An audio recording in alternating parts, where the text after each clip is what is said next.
Appello congiunto della CISL e delle comunità di Sant'Egidio per accogliere il maggior numero possibile di profughi in Veneto. In questa calda estate 2015, sostengono le due associazioni, l'accoglienza suscita paure ampiamente ingiustificate. L'opinione pubblica veneta è disorientata, senza punti di riferimento di fronte a chi grida ingiustamente all'invasione e ai comuni che spesso chiudono le porte. Il messaggio che noi oggi vogliamo dare è un messaggio molto semplice.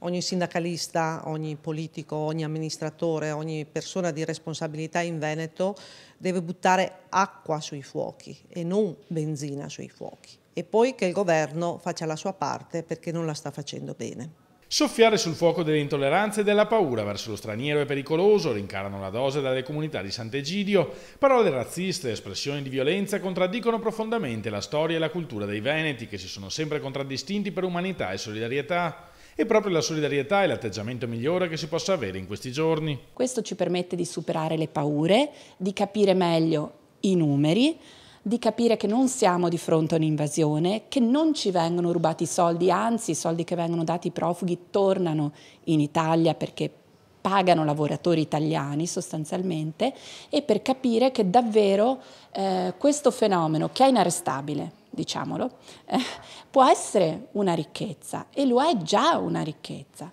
Non esiste alcuna invasione, insistono le associazioni, ma solo persone che possono e devono essere aiutate. Le soluzioni ci sono. Intanto distribuire sul territorio e poi farlo con una logica che vede tutti i soggetti amministrativi e istituzionali capaci di collaborare tra di loro e non di confliggere e di litigare. Quando ci riprenderemo dalla crisi, chi lavorerà? Dove lavoravano gli immigrati che oggi se ne sono andati per la crisi? Non ci conviene, anzi, accogliere e gettare le basi per un futuro di convivenza insieme?